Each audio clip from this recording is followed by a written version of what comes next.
அமெரிக்காவில் எப்ஸ்டீன் தொடர்பான ஆவணங்கள் வெளியாகி பெரும் பரபரப்பை கிளப்பி வருகிறது.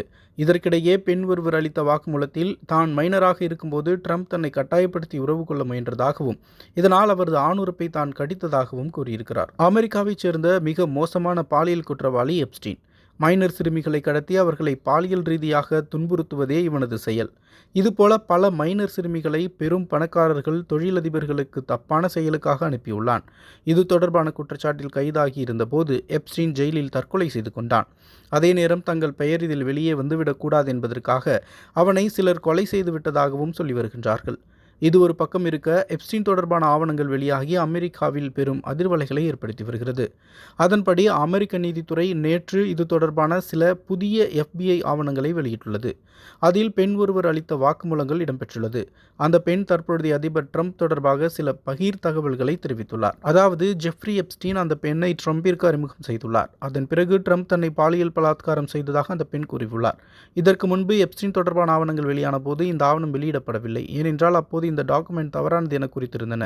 இருப்பினும் விசாரணையில் இது தவறானது இல்லை என தெரிய வந்ததால் இப்போது இது வெளியிடப்பட்டுள்ளது. எப்ஸ்டீன் தொடர்பான ஆவணங்கள் கையாளப்பட்டதில் இதுபோல பல தவறுகள் நடந்திருக்கலாம் என சொல்லி இது தொடர்பாக ஜனநாயக கட்சியினர் தனியாக விசாரித்து வருவதும் குறிப்பிடத்தக்கது. இப்போது வெளியிடப்பட்ட இந்த ஆவணங்களில் 2019ஆம் ஆண்டில் FBI எடுத்த பல நேர்காணல்கள் தகவல்கள் இடம்பெற்றுள்ளன. அதில் அந்த பெண் இந்த சம்பவம் நடந்தபோது தனக்கு 13 முதல் 15 வயது இருக்கும் என கூறியிருக்கிறார். மேலும் எப்ஸ்டீன் மற்றும் ட்ரம்ப் இருவராலும் தான் பாலியல் பலாத்காரம் செய்யப்பட்டதாகவும் அந்த பெண் குறிப்பிட்டிருக்கிறார். ஒரு நேர்காணலில் எப்ஸ்டீன் தன்னை நியூயார்க் அல்லது ஜெர்சிக்கு அழைத்து சென்று ட்ரம்பிற்கு அறிமுகப்படுத்தியதாக கூறியிருக்கிறார். ட்ரம்ப் தன்னை கட்டாயப்படுத்தி பாலியல் ரீதியாக சில செயல்களை செய்யும்படி சொன்னதாகவும் இதனால் ட்ரம்பின் ஆணுறுப்பை கடித்து விட்டதாகவும் அந்த பெண் வாக்குமூலத்தில் கூறியிருக்கிறார். இந்த தகவல் வெளியாகி பெரும் அதிர்வலைகளை ஏற்படுத்தியுள்ளது. மேலும் எப்ஸ்டீன் விவகாரம் வெடித்தவுடன் தனக்கு பல்வேறு கொலை மிரட்டல்கள் வந்ததாகவும் அந்த பெண் கூறியிருக்கிறார். இது தொடர்பாக அமைதியாக இருக்கும்படியும் இல்லையென்றால் மோசமான விளைவுகளை சந்திக்க நேரிடும் என்றும் மிரட்டல் வந்ததாக அந்த பெண் கூறியிருக்கிறார்.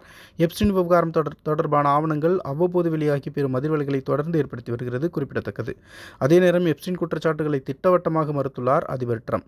தனக்கு எப்ஸ்டீனை தெரியாது என்றே தொடர்ந்து கூறி வருகிறார். அதேபோல நீதித்துறை இந்த விசாரணை ஆவணங்களில் இருக்கும் சில தகவல்கள் பொய்யானதாக இருக்கலாம் என்று கூறியுள்ளது. இருப்பினும் இதை கடுமையாக கண்டித்துள்ள எதிர்க்கட்சியினர் ட்ரம்பை காப்பாற்ற அவரது அரசு உண்மைகளை மூடி மறைப்பதாகவும் விமர்சித்துள்ளன.